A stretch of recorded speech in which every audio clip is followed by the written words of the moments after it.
नमस्कार, बहुत स्वागत है आप सभी का। मैं आपके साथ अस्मिता दुबे और बुलेटिन की शुरुआत इस वक्त की बड़ी खबर के साथ। बीजापुर से बड़ी जानकारी। सुरक्षा बलों के एक्शन से नक्सलियों में खौफ है। एक्शन के बाद आज 22 नक्सलियों ने सरेंडर किया है। 22 में से 6 नक्सलियों पर 11 लाख रुपए का इनाम था। सीआरपीएफ के डीआईजी देवेंद्र सिंह और एएसपी के सामने सरेंडर किया।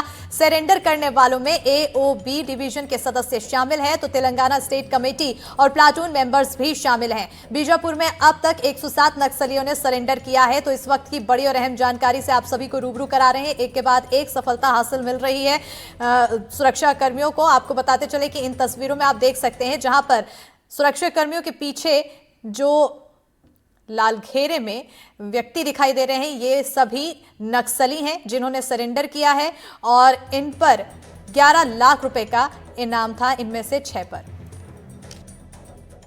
22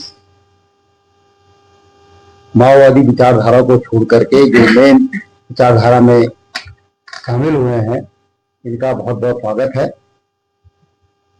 बीजापुर पुलिस और केंद्रीय रिजर्व पुलिस बल पूरे बीजापुर में नए कैंप स्थापित कर रही है और साथ ही साथ हम लोग विकास का कार्य, रोड, सड़क और चिकित्सा की सुविधा दे रहे हैं, जिसके कारण जो पब्लिक है उनकी सोच में बदलाव आया है। अब वो पब्लिक प्रशासन के साथ में है। तो जिसका हम प्रभाव देख रहे हैं, कैंप बनने से पूरे क्षेत्र में, पूरे जनमानस पर एक अच्छा प्रभाव, सकारात्मक प्रभाव पड़ा है, जिससे जो माओवादी विचारधारा को छोड़ करके लोग अब मेन स्ट्रीम में आने को आ रहे हैं। तो ये बहुत बढ़िया प्रयास है कि जो ये माओवादी संगठन को छोड़ करके, उनकी विचारधारा को छोड़ करके जो मेन स्ट्रीम में आ रहे हैं, उनका स्वागत है। और आपके माध्यम से फिर मैं सभी को माओवादी जो विचारधारा में सम्मिलित है, उनसे मैं ये आग्रह करूंगा कि वे उस विचारधारा को छोड़ करके और जो छत्तीसगढ़ सरकार की आत्मसमर्पण और पुनर्वास नीति है वो बहुत बढ़िया है, उसके तहत आत्मसमर्पण करें और उसका लाभ उठाएं ताकि देश के विकास में हम लोग एक साथ आगे बढ़ सके। तो ये जिन्होंने भी ये आत्मसमर्पण किया है, स्वेच्छा से किया है।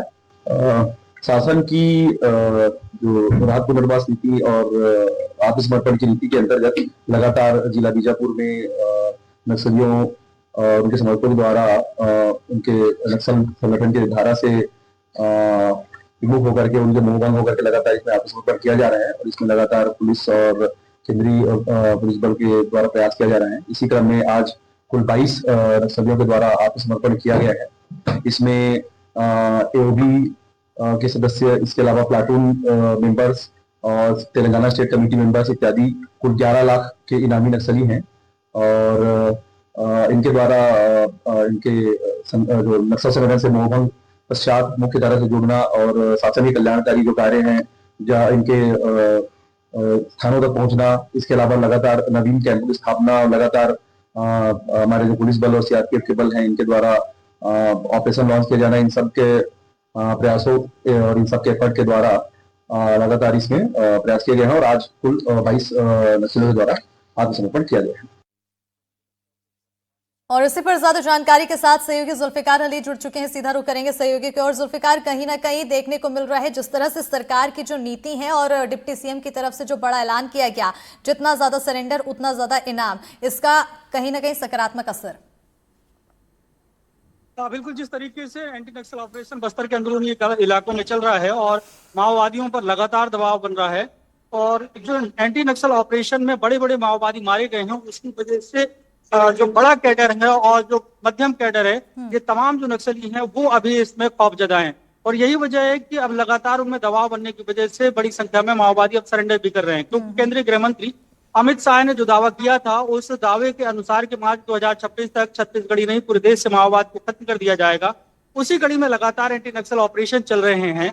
और जिस तरीके से ऑपरेशन चल रहे हैं तो ये दबाव चारों तरफ बन रहा है और माओवादियों का जो एरिया था वो लगातार घट रहा है, जिसकी वजह से जो माओवादियों का कैडर है वो अब बैकफुट में है और उनको अब इस बात का डर भी सताने लगा है माओवादियों को कि अगर उन्होंने सरेंडर नहीं किया, क्योंकि जैसा कि छत्तीसगढ़ के मुख्यमंत्री केंद्रीय गृह मंत्री अमित शाह ने कहा कि अगर वो सरेंडर करते हैं और सरेंडर पॉलिसी का लाभ ले सकते हैं। अगर वो सरेंडर पॉलिसी का लाभ नहीं लेंगे, वो बंदूक का रास्ता नहीं छोड़ेंगे, जी। तो उनका अंजाम सिर्फ एनकाउंटर है। तो ऐसे में माओवादियों का सरेंडर भी लगातार जारी है।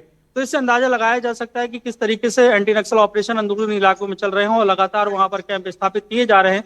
बस्तर के अंदरूनी इलाके, खासकर जो बीजापुर जो पूर्व नक्सल प्रभावित एरिया था, उन इलाकों में एंटी नक्सल ऑपरेशन चल रहे हैं, जिसमें बड़ी सफलताएं मिल रही हैं। और अब लगातार अगर देखें तो बीते एक साल में 1200 से ज्यादा माओवादियों ने सरेंडर किया है। और बस्तर की ही अकेले बात करें तो 100 से ज्यादा माओवादी सरेंडर कर चुके हैं। और आज जो है 22 माओवादियों ने सरेंडर किया, जिसमें से 6 बड़े कैडर के हैं, जिनके ऊपर 11 लाख रुपए तक का इनाम घोषित है। जी बिल्कुल। हमारे सहयोगी पंकज सिंह भी फोन लाइन पर जुड़ चुके हैं। पंकज, क्योंकि बीजापुर की तस्वीरें काफी बदलती हुई नजर आई है, जिस तरह से सरकार की तरफ से नीतियां अपनाई जा रही हैं, आखिर बदलाव की बयार कितनी ज्यादा आगे बढ़ी? बीजापुर बस्तर का जो बीजापुर, दंतेवाड़ा या सुकमा या नारायणपुर सभी नक्सल प्रभावित जिला पड़ता है। इस इलाके में सरकार लगातार ये प्रयास कर रही है कि नक्सली किसी भी तरीके से हथियार छोड़ें और मुख्य धारा में जुड़े। इसके लिए बड़े ऑपरेशन भी चलाए जा रहे हैं। आज भी ये जो 22 नक्सलियों का समर्पण हुआ है, कहीं ना कहीं नक्सलवाद की इससे कमर टूटी है और नक्सली अब इस बात से भयभीत हैं। हमारे साथी भी बता रहे थे रायपुर से कि नक्सलियों को इस बात का डर सता रहा है कि कहीं ना कहीं उनका इनकाउंटर हो सकता है या वो मारे जा सकते हैं। उनका संगठन लगातार बुरी कदर टूट रहा है। 22 नक्सलियों के समर्पण में 6 लोगों पर 11 लाख रुपए का इनाम था। इसी तरीके से दंतेवाड़ा जिले में भी लोन वराटू नाम का अभियान चलाया जा रहा है। सुकमा में एक पूना मड़ाकाल है, उस तरीके से एक योजना चलाई जा रही है। पूना नरकोम उसका नाम दिया गया है गोंडी में। तो लगातार सरकार जो सरकार की समर्पण नीति है वो अंदर गांव तक पहुंचाई जा रही है और अपील की जा रही है कि नक्सली हथियार छोड़े और मुख्य धारा में जुड़े, नहीं तो ऑपरेशन चलाए जाएंगे और हथियारबंद नक्सलियों को नुकसान होगा। अभी 26 नक्सली मारे गए हैं। लगातार आप देखेंगे पीछे बीते 3 महीनों की बात करेंगे तो इतने बड़े बड़े ऑपरेशन चले जो अब तक नक्सलियों के खिलाफ कभी इतना बड़ा नुकसान नहीं हुआ। तो जब इतने बड़े पैमाने पर नक्सलियों को नुकसान हो रहा है तो कहीं ना कहीं उनके बड़े संगठन में भी इस बात की चर्चा हो रही होगी कि अब क्या एक्शन लेना चाहिए, फोर्सेस के खिलाफ क्या समर्पण कर दें या सरेंडर कर दें, क्योंकि वो मूव हो रहे हैं लगातार और लगातार फोर्स अंदर की तरफ बढ़ रही है। जो उनके सुरक्षित ठिकाने हैं अब वो खत्म होते जा रहे हैं बस्तर पर। जी बिल्कुल। जुल्फिकार, एक अहम सवाल यहाँ पर यह भी बन जाता है कि जो लोग हैं वहां के, उनके बीच भी डर की स्थिति पैदा हो जाती है। लेकिन जिस तरह से समर्पण देखने को मिल रहा है, सुरक्षा बलों की कामयाबी देखने को मिल रही है, लोगों में कितना ज्यादा विश्वास बढ़ रहा है सुरक्षा बलों को लेकर और कितना सहयोग करते नजर आ रहे हैं? लोगों में अब विश्वास तो बढ़ रहा है, क्योंकि बस्तर के अंदरूनी इलाकों में जिस तरीके से कैंप खुल रहे हैं और लोगों का सुरक्षा बलों पर विश्वास है। और यही वजह है कि इंटेलिजेंस भी बहुत मजबूत हुआ है, क्योंकि बीते 2024 में देखें और अब 25 चल रहा है। और ऐसे में जितने भी एंटी नक्सल ऑपरेशन चले हैं उसमें सुरक्षा बलों को बड़ी कामयाबी मिली है। क्योंकि इसके पहले अगर देखते तो जितने भी एंटी नक्सल ऑपरेशन चलते थे उसमें कहीं ना कहीं इंटेलिजेंस फेल्यूर होता था, जिसमें सुरक्षा बलों को नुकसान होता था। लेकिन बीते दिनों जिस तरीके से इंटेलिजेंस पुख्ता तरीके से सुरक्षा बलों को मिला है, तो इसका मतलब साफ है कि जो स्थानीय वहां पर लोग हैं वो उनका विश्वास सुरक्षा बलों पे बढ़ा है। और वो अंदरूनी इलाकों से, जो आदिवासी हैं अंदरूनी इलाकों में, वो उन्होंने बाहर निकल कर देखा है कि दुनिया किस तरीके से आगे बदल रही है और वो किस चंगुल में फंसे हुए हैं। तो वहाँ के स्थानीय लोग भी निकलना चाहते हैं, क्योंकि पहले ये था कि विश्वास बढ़ा नहीं था, जिसकी वजह से माओवाद के साथ वो कहीं ना कहीं प्रभावित होते थे और उनका साथ देते थे। लेकिन अब अंदरूनी इलाकों में सड़कें भी बन रही हैं, टावर लग रहे हैं और स्वास्थ्य सुविधाएं और शासकीय जो योजनाएं हैं उनका लाभ मिल रहा है। तो विश्वास कायम हुआ है और यही वजह है कि इंटेलिजेंस विश्वास कायम हुआ तो तभी इंटेलिजेंस सुरक्षा बलों का बढ़ा, जिसका नतीजा ये हम देख रहे हैं कि लगातार एंटी नक्सल ऑपरेशन में बड़ी संख्या में माओवादी मारे गए। और अब तक अगर देखें तो 337 माओवादी मारे जा चुके हैं और 1000 से ज्यादा माओवादी अभी तक सरेंडर कर चुके हैं। तो ये दबाव ही है सुरक्षा बलों का। और जो लक्ष्य रखा गया है, जिस तरीके से एंटी नक्सल ऑपरेशन चल रहा है, तो अब तो चर्चाएं इस बात को लेकर भी होने लगी हैं कि हो सकता है कि मार्च 2026 लक्ष्य रखा गया, लेकिन उसके पहले ही छत्तीसगढ़ से माओवाद का सफाया। बिल्कुल। तो कहीं ना कहीं उम्मीद जताई जा रही है कि जो लक्ष्य है उससे पहले ही यहाँ पर सफलता मिल सकती है माओवादियों के खात्मे के खिलाफ। और ऐसे में अब नजरें टिकी हुई है कि आखिर आगे और क्या कुछ एक्शन लेते हुए सुरक्षाकर्मी नजर आते हैं। बहरहाल बहुत शुक्रिया जुल्फिकार तमाम जानकारी देने के लिए, बहुत शुक्रिया पंकज तमाम जानकारी देने के लिए।